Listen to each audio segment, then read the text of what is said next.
छत्रपती शिवाजी महाराजांच्या पदस्पर्शेने पावन झालेल्या भूमीमध्ये खरं तर आपण या गोष्टीसाठी बसवायची गोष्ट अतिशय निषेधार्थ आहे.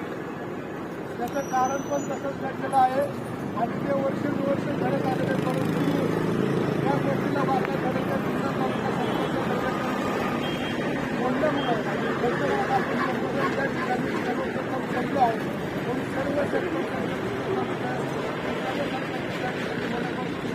आभार व्यक्त करतो.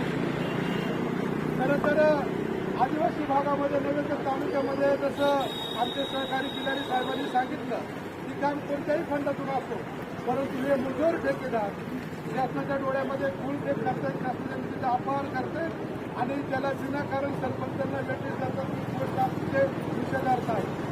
खरं तर अनिता जाधव सरपंच मॅडमनी त्या ठिकाणी त्यांचं कर्तव्यच पार पाडलं होतं.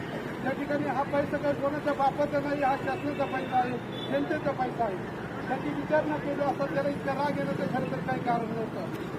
परंतु एक महिला सरपंच आहे, आदिवासी भागातील सरपंच आहे, तिला काही इतकं समजणार नाही म्हणून त्यांनी आरोग्य आणि उर्मट भाषेमध्ये खरं तर त्यांनी वर्तन केलं. त्या गोष्टीला सर्वप्रथम त्या ठिकाणी निषेध करतो आणि खरं तर त्या गोष्टीला 8 दिवस उलटून गेलेले आहेत. 8 दिवसामध्ये त्याने खरं तर येऊन माफी मागायला पाहिजे.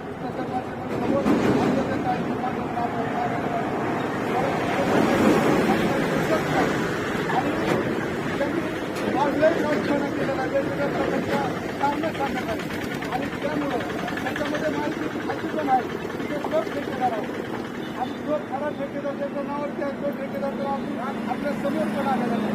मला असं मत आहे सब ठेकेदार आहे या दोघांवरती सुद्धा कारवाई झाली पाहिजे आणि ती कारवाई करण्याची सरकार मागणी करते.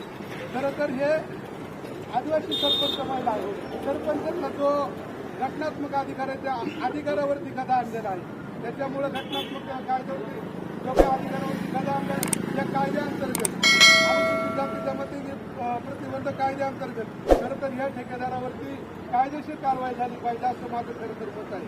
अजूनही आता आपण इथं सगळेजण बसलोय, अजूनही असंही मला काही वाटत नाही. त्याच्यामुळे मी